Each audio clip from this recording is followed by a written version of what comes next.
தேமுதிக பஞ்சாயத்து முடிந்தது. முடிந்தது விஜயகாந்த் கதை.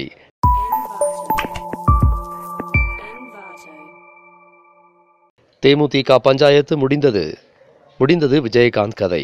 டெல்லி அரசியலுக்கு சுதீஷ் என்றும் தமிழ்நாடு அரசியலுக்கு விஜய பிரபாகரன் என்றும் ஒட்டுமொத்தமாக கட்சியை பிரேமலதா வழிநடத்துவது என்றும் தேமுதிக பஞ்சாயத்தில் முடிவாகி உள்ளது என தகவல்கள் தெரிவிக்கின்றன. தேமுதிக தொடங்கியது முதல் அக்கட்சித் தலைவர் கேப்டனின் தளபதியாக செயல்பட்டு வந்தவர் எல்.கே. சுதீஷ். அப்போது முதலே கட்சியின் டெல்லி விவகாரங்களை சுதீஷ் தான் கவனித்து வந்தார். 2014ஆம் ஆண்டு நாடாளுமன்ற தேர்தலில் தேமுதிக பாஜக கூட்டணி பேச்சுவார்த்தையை முன்னின்று நடத்தியது சுதீஷ் தான்.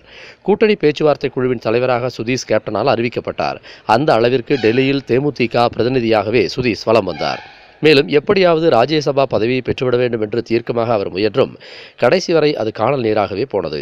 இந்த நிலையில் சட்டமன்ற தேர்தல் தோல்வி, கேப்டன் உடல்நிலை பாதிப்பு என அடுத்தடுத்து தேமுதிக இக்கட்டான சூழலுக்கு தள்ளப்பட்டது. இதனைத் தொடர்ந்து கட்சியை பலப்படுத்த சுதீஷுக்கு தேமுதிகவின் மாநில துணைச் செயலாளர் பொறுப்பு வழங்கப்பட்டது. பொறுப்பு கிடைத்தவுடன் தமிழகம் முழுவதும் சுற்றுப்பயணத்தை தொடங்கினார் அவர்.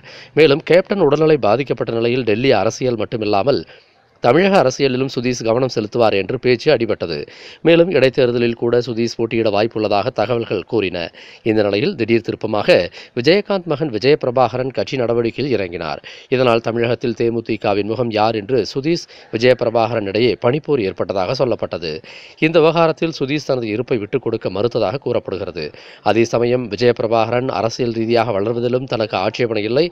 ஆனால் தனக்கான முக்கியத்துவம் விஜய பிரபாகரனை மிஞ்சிதான் இருக்க வேண்டும் என சுதீஷ் கருதுவதாகவும் பேசப்பட்டது. இந்த நிலையில் இந்த பனிப்போர் மோதலாக உருவெடுத்துவிடக்கூடாது என்று பிரேமலதா பஞ்சாயத்து செய்து இறுதியில் சுதீஷை டெல்லி அரசியலை மட்டும் கவனித்துக்கொள், மாநில அரசியலை விஜய பிரபாகரன் பார்த்துக் கொள்வார் என கூறிவிட்டதாக சொல்லப்படுகிறது. இதனையடுத்து அக்காவின் பேச்சை அடுத்து விஜய பிரபாகரனுக்கு வழிவிட சுதீஷ் ஒப்புக்கொண்டதாக தகவல்கள் கூறுகின்றன.